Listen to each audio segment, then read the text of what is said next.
My friends, welcome back. Today I wanted to make a video about my new 3-inch class drone frame, the Skylight. Well, I say new, but this thing has actually been out for a few months now. Some of you FPV pilots have already picked one up. Thank you for the support. Hope you've been enjoying it.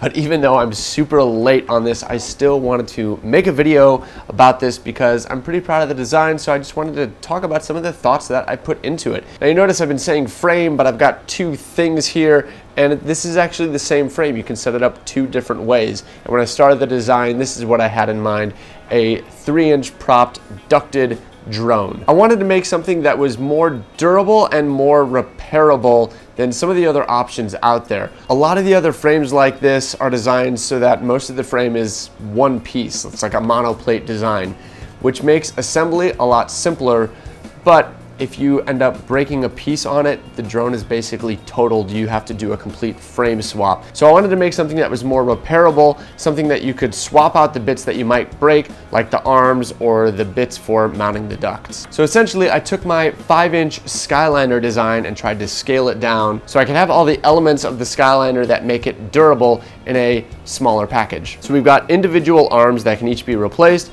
and even the mounting points for the ducts are separate pieces that can be replaced as well. And just like the Skyliner, the FPV camera is held in a front cage, so in the event that you have a really serious front end crash and break something with that, you can replace that front end without having to rebuild the whole frame. Like I said, you can set this up in two ways, like this with the ducts or without the ducts, because while I was designing this, some of the guys at the Rotor Riot warehouse were kind of playing with some 2, 3, 3.5 inch freestyle quads. So they were wanting to do something with that, and I thought, well, as long as I'm already doing this, why don't I just make it so it can do both? So all I really had to do was make sure the frame maintained its integrity without the ducts, and that when you were flying without the ducts, there wasn't anything extra that you didn't need. So what I mean by that is, in my original design for this, the mounting points for the ducts were going to be part of the arm. There wasn't necessarily going to be this cross section here.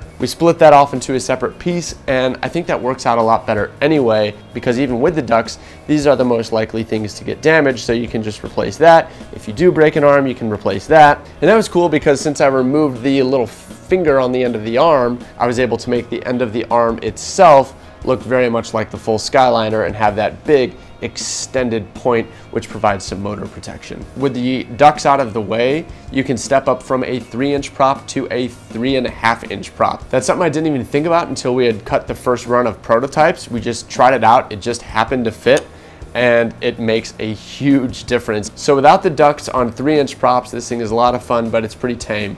And when you put the 3.5-inch props, it really cranks it up, and it's a screamer. It's so fast. All of the standoffs, both the vertical ones separating the main and the top plate, as well as the horizontal ones separating the side plates, are 20 millimeters long. So that keeps the build nice and simple. You only have one length of standoff to worry about. It keeps the center of gravity nice and low, and with 20 millimeters width between the camera plates, you can basically fit any modern FPV camera that you might encounter. With our top plate off, we can have a look at the mounting provisions we put in here. In the center, we've got 20 by 20 M3 holes, so you can fit a 20 by 20 ESC and flight controller stack.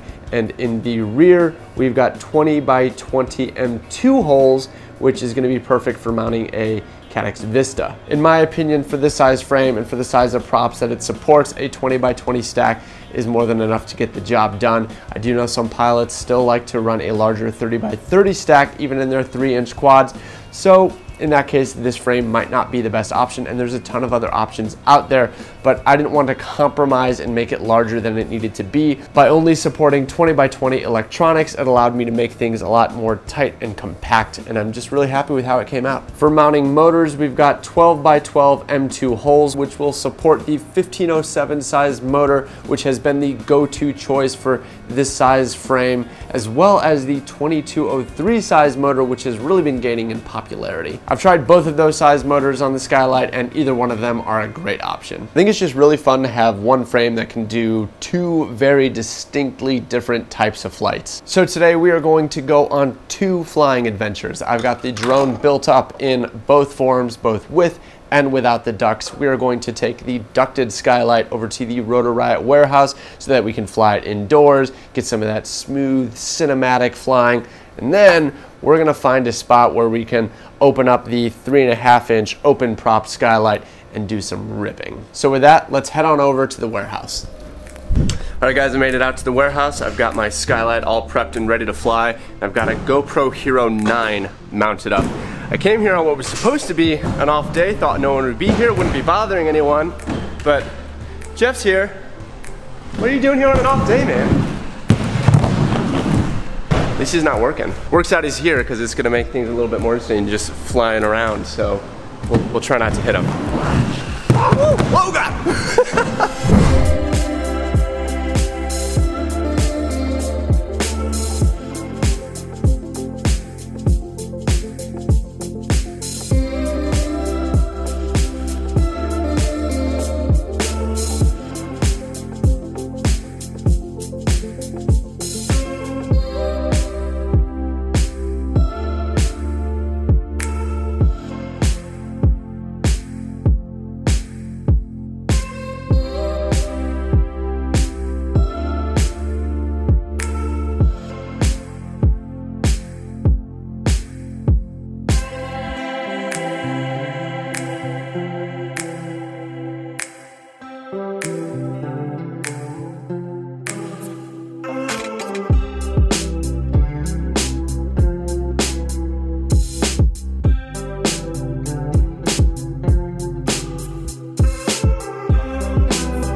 Thanks for ripping, man. Yeah, no problem. I think we got some good stuff. Bailey, did you have fun?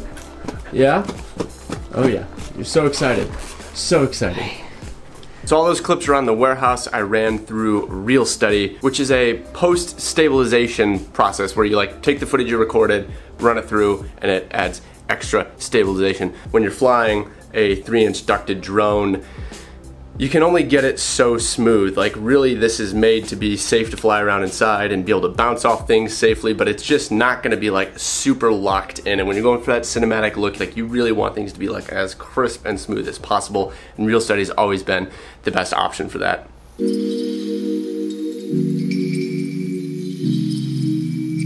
So we're at our second flying adventure for the day, and we are gonna be flying the Skylight in an open prop configuration. We've stepped up to 3.5-inch props, and we've come to this spot that I think is gonna be perfect because it's a pretty cool spot. Like there's some good stuff to get into. There's dive gaps, and there's like a hole up there, and there's some trees to play with.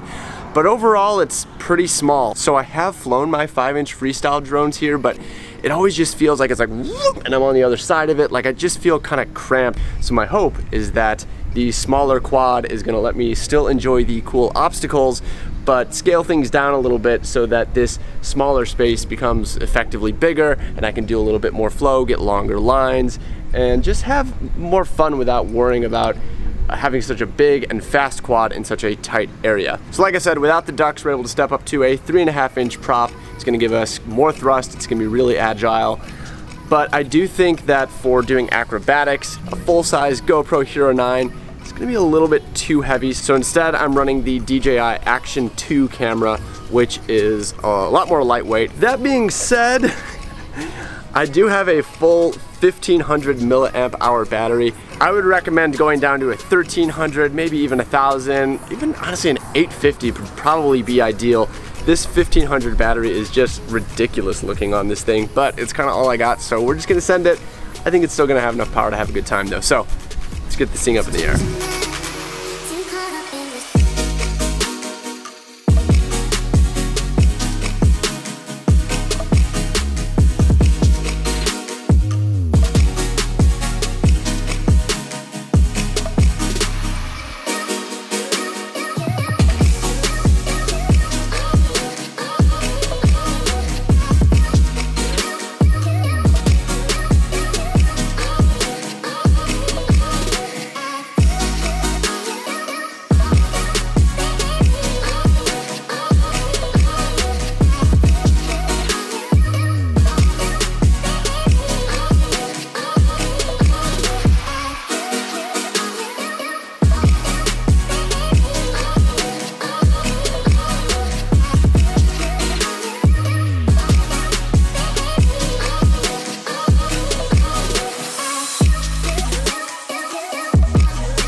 The sun has gone down, but we got some good ripping in and we got a couple good crashes in.